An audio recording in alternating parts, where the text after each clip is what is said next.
A contemporary reading, The Peace of Wild Things by Wendell Berry. When I despair for the world grows in me, and I wake in the night at the least sound, in fear of what my life and my children's lives may be, I go and lie down where the wood drake rests in his beauty on the water, and the great heron feeds. I come into the peace of wild things, who do not tax their lives with forethought of grief. I come into the presence of still water, and I feel above me the day-blind stars, waiting their light for a time. I rest in the grace of the world and am free. For life and truth in contemporary expression, thanks be to God. A reading from the Gospel of Mark. The apostles came back to Jesus and reported all that they had done and taught. Jesus said to them, "Come away by yourselves to somewhere more remote and rest a while."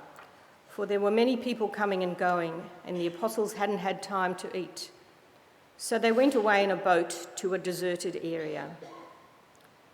The people saw them leaving, and many recognised them, so they ran together on foot from all the cities and got there ahead of the apostles.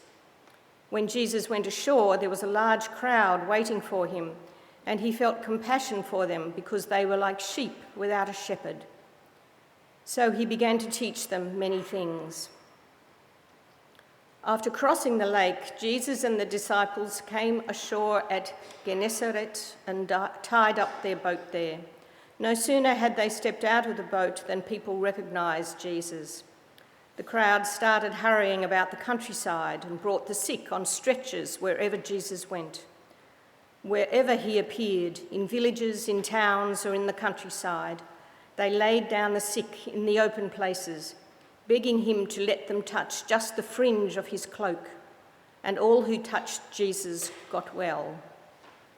For sacred words of challenge and invitation, thanks be to God. May I speak in the name of God, our strength and our compassionate Redeemer.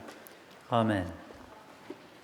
Where is peace and wellness to be found?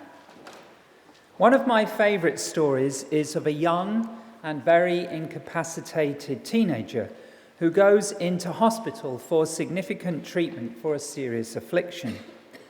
Understandably, he is very fearful and expresses this in considerable frustration and anger towards himself and to others. In hospital, he is admitted to a small children's ward which only has one other patient, another slightly younger child. Instantly, he's not happy with them, as he quickly resents the fact that they have a bed near the only window in the ward. How come they get extra light and a view, he complains to himself and to nurses and to parents. And when left alone, he even starts to pick a fight with the younger child.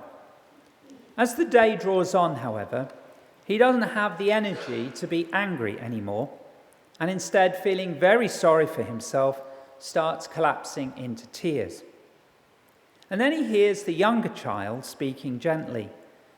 "Would you like me to tell you what I can see out of the window? It is quite wonderful." And then they speak about the beautiful garden they can see outside, with details of flowers and a delightful pond, and two children they can see playing, and birds and animals passing by, and how the light is beginning to change as the day is coming towards an end. And as they speak, the boy gradually grows calmer and begins to share the wonder of what is being shared. And he becomes enchanted and starts asking about more details, and the two become friends. And then, with all the challenges of the day and the day to come, and after all the negative energy is spent, the boy falls asleep. And when he wakes, the other child is gone, because as he comes later to learn after his own successful operation, they've died in the night. And when he returns from surgery, his own bed is moved nearer to the window, And when he's able to look out, he sees only a locked up and deserted scrapyard and a brick wall. For as Jesus said, unless we receive the kingdom of God like a child, we will never enter. Those who have ears to hear, let them hear. I love that story, so poignant though it is, because it speaks of the kind of peace of which the gospel speaks, the peace that passes all understanding, lying within and beyond the struggles and sufferings of our lives. And that is at the heart of our readings this morning, from Mark chapter 6 and from that beautiful poem by Wendell Berry, The Peace of Wild Things. Now, it's possible to overstate some elements of those texts. A preacher, for example, might be tempted to hove in somewhat exclusively on the beguiling invitation of Jesus to come away to a deserted place all by yourselves and rest a while. That is vital that we hear those words. Come away to a deserted place all by yourselves and rest a while. For without such refreshment and without knowing the love of God in ourselves alone in silence as well as through other people, we will struggle. Indeed, Jesus also shows the way in today's reading by going up a mountain alone to pray. So today is a day when we can rightly reflect upon what kind of spiritual rest and refreshment we are each finding in our own journeys of faith. We can share together those avenues we find helpful, and we can encourage one another into deeper contemplative response, retreat, meditative practice, and quiet prayerfulness. And I encourage one another as we need those things, both in the things that we long for and in the things that we know of that can have sustained us, to share those things with one another today and in the days to come. And together we can give thanks for how those things are present in this place. That's part the significance of the Peace Chapel over there, which is almost always there as a space of quiet prayer and a representation of that peace of Christ, which is always for us, whatever the hectic nature of the world around us, and indeed the hectic life that is sometimes in this place as well. And we might reflect on how we might develop these things in our own life. All of this is vital and pertinent and is reflected in the choice of our hymns and songs this morning. But there is more to our readings than this, important and vital though it is to hear and honour. One of the welcome aspects of Jesus' invitation to come away, to rest, and their modelling of it, is that it is a refreshing complement, isn't it, to the intense activity of the gospel stories, and not least in Mark's gospel, which is a whirlwind of activity. It is a vital balance. But in the gospel, despite Jesus' best endeavours, these aspects of peace-seeking, which are so vital, are certainly not separated from the divine work of healing and justice that goes on, and they are also constantly challenged. Because despite such contemplative features, resting in the peace and love of God as integral and foundational to Jesus-shaped wellness living, they do not exactly correspond with some of the other elements we find in other movements which stress rest and refreshment. Because Mark's gospel is not inviting us, as it were, to join in uncritically in affirming contemporary wellness, which is such an important theme of our day. Even though those movements have been so vital in contributing to human flourishing, including addressing negative body and self-talk and correcting some of the excesses and negativities of a lot of our inherited spirituality. The context and reality of the peace of Jesus is, however, somewhat different in at least three ways, in terms of time, social location, and cost.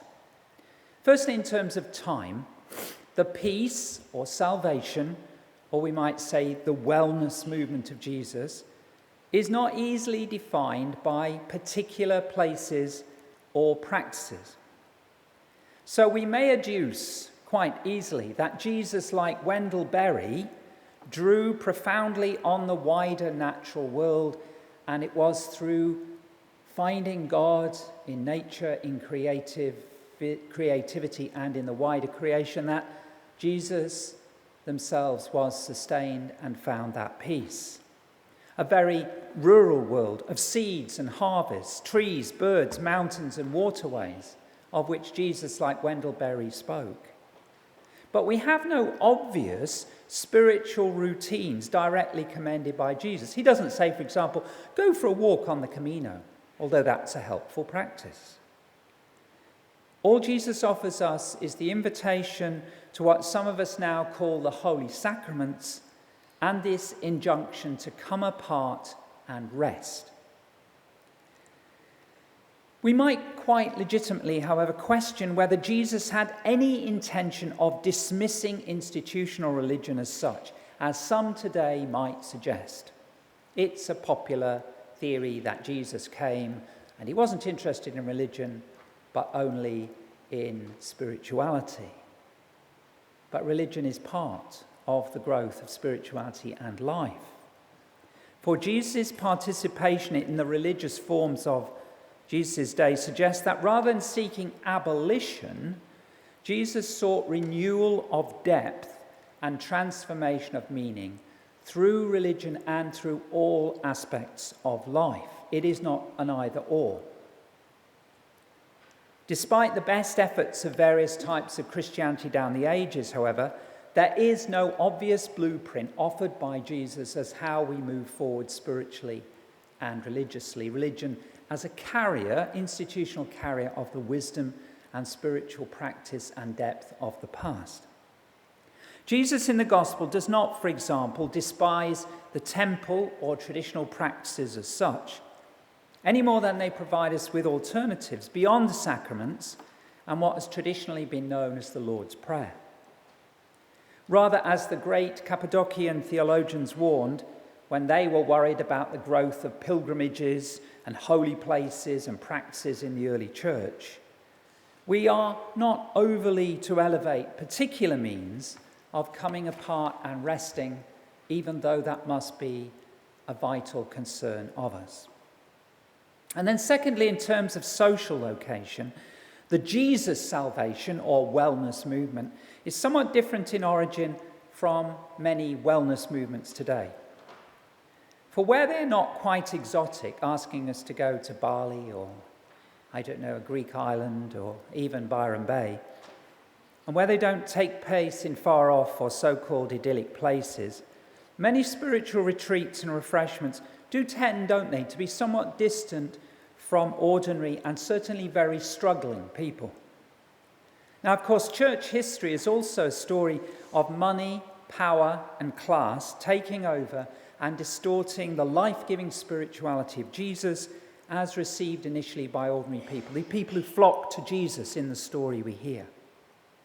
Today, if we're honest, much of our own and other church life is also very middle class, as well as very Western still and European in its formulations. Fortunately, wellness movements which have been able to reach the masses can always and will always re-emerge from Christianity, as we saw in the early monastic and later Franciscan movements, and in early forms and aspects of Methodism and the Salvation Army and others. Of course, it's also true to say that other modern wellness movements can be made more accessible to the average and poorer person. As, for example, I was reminded this week, in the work of my acupuncturist friend Kata, who offers twice monthly treatment sessions at low or no cost to the community at the Settlement Neighbourhood Centre in Redfern. Too often, however, more well-to-do people monopolise such stress relief, post-traumatic stress and trauma care, mental and behavioural health care, and harm reduction support. And if you've been involved yourself or with others trying to get this kind of support that people want, often you have to pay for it or jump through a whole lot of hoops to get there. Thirdly, following on from this, the Jesus wellness movement comes with a different kind of cost. There's no indication in the Gospels, for example, that those who came to Jesus for healing were asked for the equivalent of today's credit card payment after a wellness session. I know that does happen in some churches when you come through the door and you're almost immediately signed up for various giving, and that's not a bad thing, by the way, I should say. But the point is that the gift of peace in Jesus is not one that is purely about, well, even about making disciples for the movement and drawing you into other activities and sales. That's lovely if you do that, but it doesn't seem to me in the gift of Jesus that was particularly what he was seeking to do. People came to him healing. There is no indication they necessarily became members of his movement, and certainly not what we call the church today. It is a gift of grace. On the other hand, we should note that today's gospel reading includes Jesus doing much more than simply healing, because healing does not stand alone in gospel understanding of wellness. Teaching, as indicated by Mark, is part of the same work. And although we leap these verses until next week, feeding and celebrating together are also integral. It is a whole of life experience.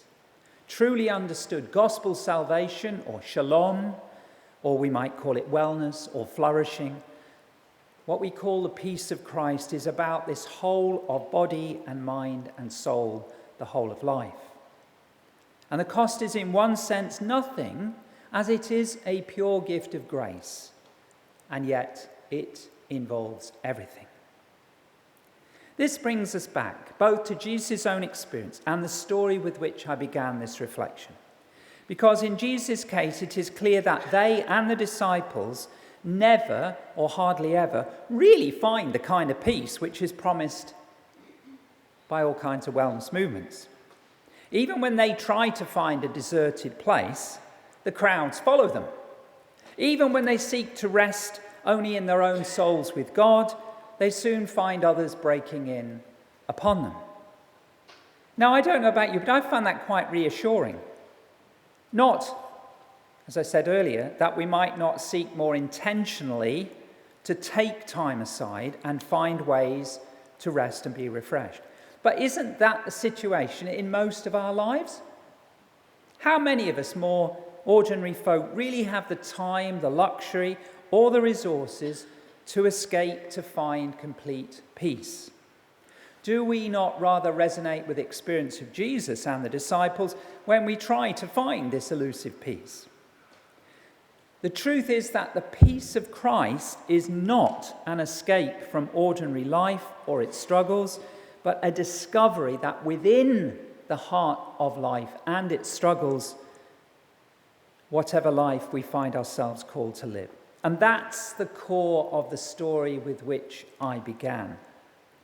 Because turning common assumptions upside down, it is the child who dies, isn't it?